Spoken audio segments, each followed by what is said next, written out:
How to check Polish work permit. इसके अलावा cost जो है वर्क परमिट की वो कैसे डिटरमिन होती है, वो कॉस्ट यहाँ पोलैंड में कितनी होती है और क्या प्रोसेस होता है वर्क परमिट इशू होने से लेकर आपके हाथ तक पहुँचने तक। कैसे चेक करें सैलरी जो वर्क परमिट पे लिखी है वो विदाउट टैक्स है या वो विद टैक्स है, और टैक्स कितना है और काटने के बाद आपके हाथ में कितनी सैलरी आएगी और how much you will save. अब बात करेंगे जी वीज़ा पॉलिसी पे।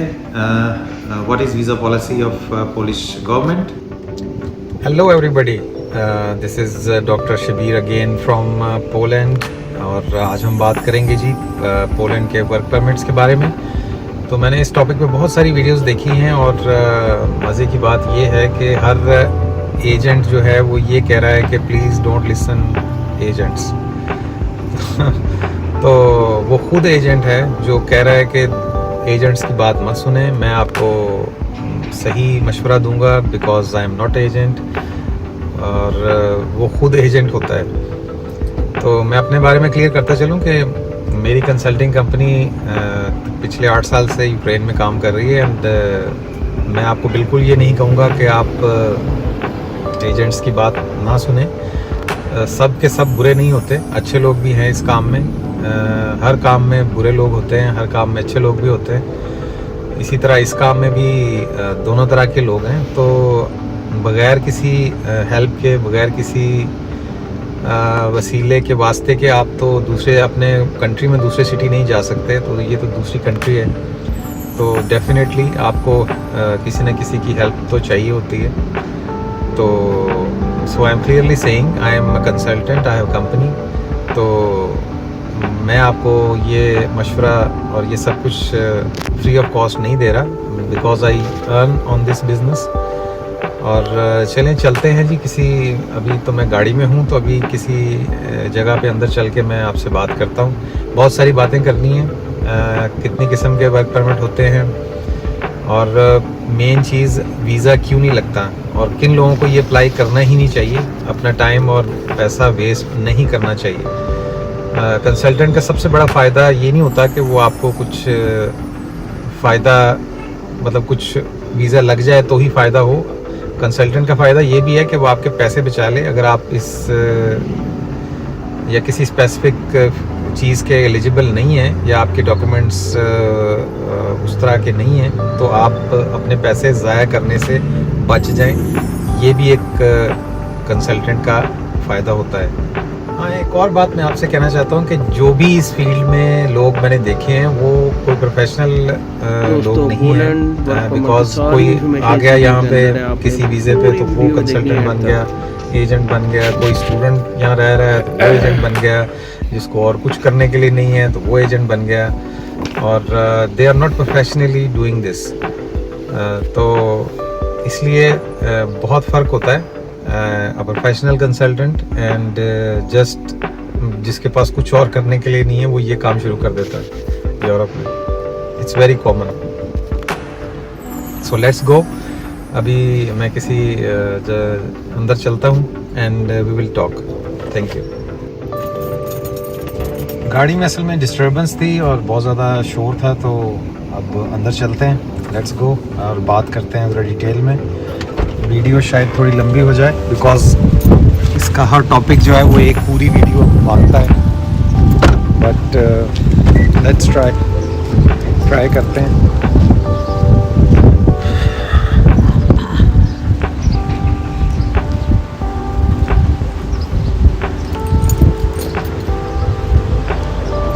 Just watch this video till and, because इसमें बहुत ज़्यादा information I will be giving, और आई होप आप लोगों को हेल्प होगी टू मेक सम डिसीजंस।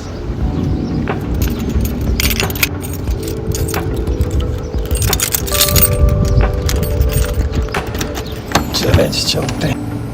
सबसे पहले बात करेंगे जी कॉस्ट पे। तो आपके हाथ में पहुंचते पहुंचते वर्क परमिट कैसे लाखों का हो जाता है, ये मैं आपको समझाने की कोशिश करता हूँ। तो आप अच्छी तरह समझिए कि इस प्रोसेस में कितनी पार्टीज़ इन्वॉल्व हैं। सबसे पहले पार्टी तो है जी गवर्नमेंट ऑफ पोलैंड, उसकी एक फ़ीस है। इसके अलावा यहाँ पे जितनी भी कंपनीज़ हैं, जितनी भी फैक्ट्रीज़ हैं, वो डायरेक्टली रिक्रूट नहीं करती, वो किसी न किसी रिक्रूटिंग एजेंसी को कॉन्ट्रैक्ट देती हैं और वो रिक्रूटिंग एजेंसी जो है वो लोगों को हायर करती है। और एक और पार्टी आ गई जी, रिक्रूटिंग एजेंसी की भी फ़ीस है, ज़ाहिर है वो भी फ्री ऑफ कॉस्ट ये काम नहीं कर रहे। तो तीसरी पार्टी है जी वो कंपनी जो इस रिक्रूटिंग एजेंसी के साथ कॉन्ट्रैक्ट में है। जैसे हमारी कंपनी है, we are partnering with recruiting agencies in Poland. तो पोलैंड की जो रिक्रूटिंग एजेंसी के जो पार्टनर हैं, that is the third party, ये होगी तीसरी पार्टी। ये भी बगैर अपनी फ़ीस के या चार्जेस के तो काम नहीं करेगी।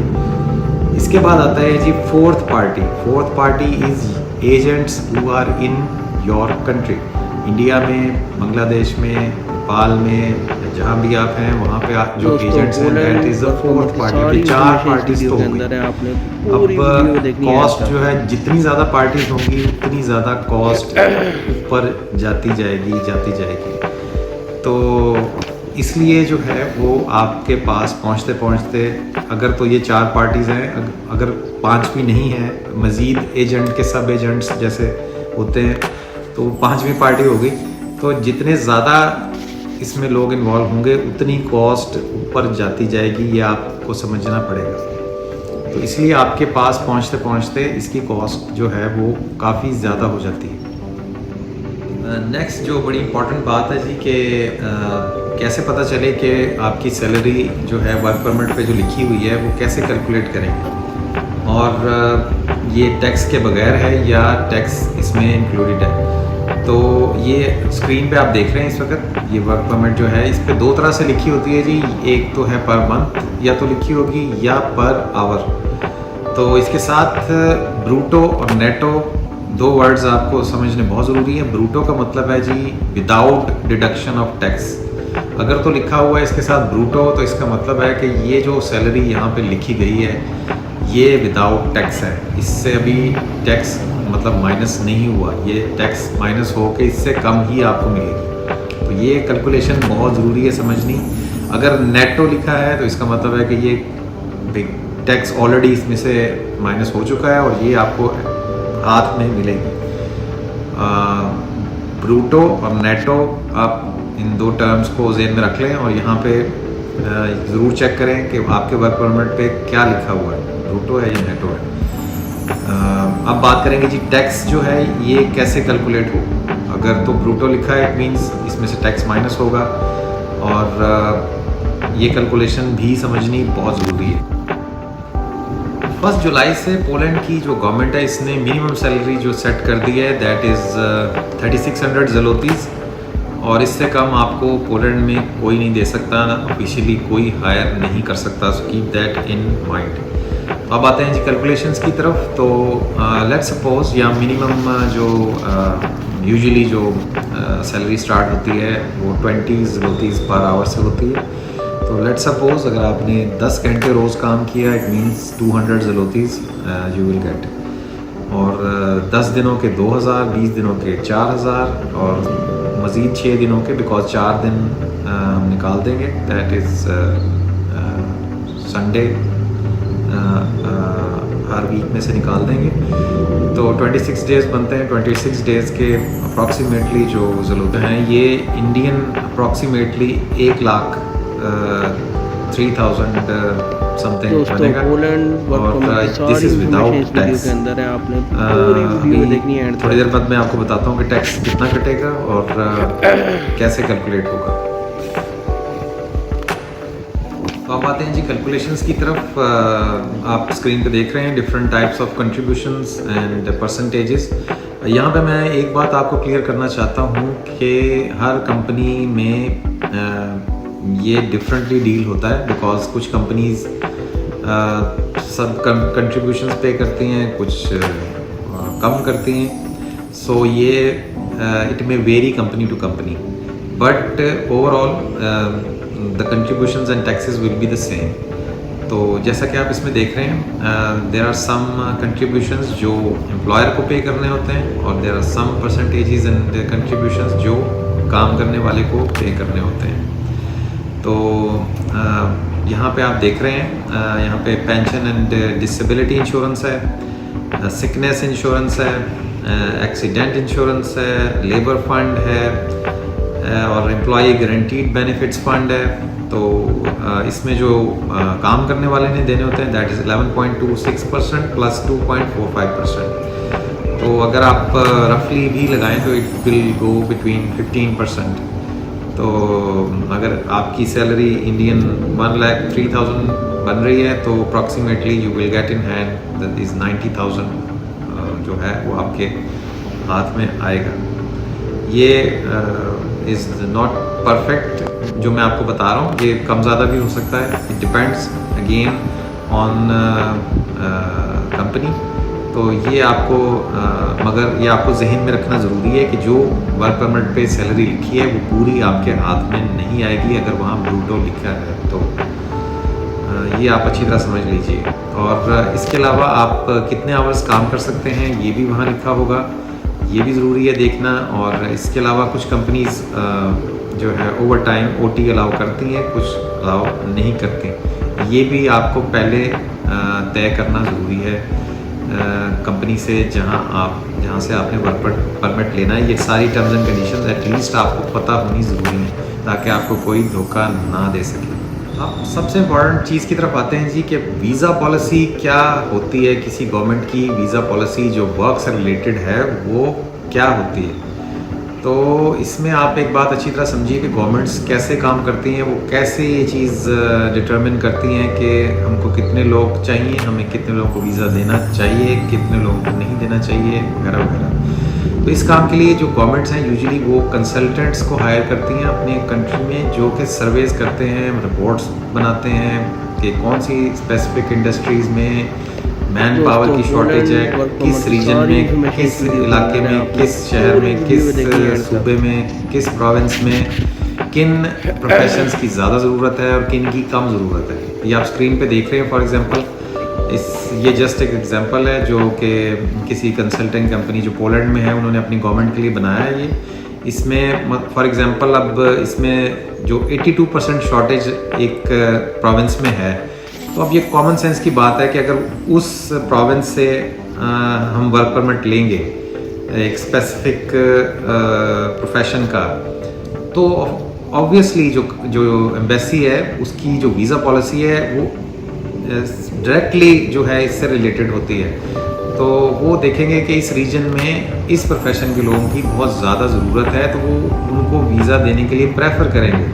तो ये बात बहुत ज़रूरी है मतलब समझना कि वर्क परमिट किस एरिया से है, किस प्रोफेशन का है और उस एरिया में उस प्रोफेशन की कितनी डिमांड है। तो वीज़ा पॉलिसी जो है वो डायरेक्टली इस बात पे जो है वो होती है कि उनके कंट्री में किस सूबे में किन लोगों की सबसे ज़्यादा ज़रूरत है।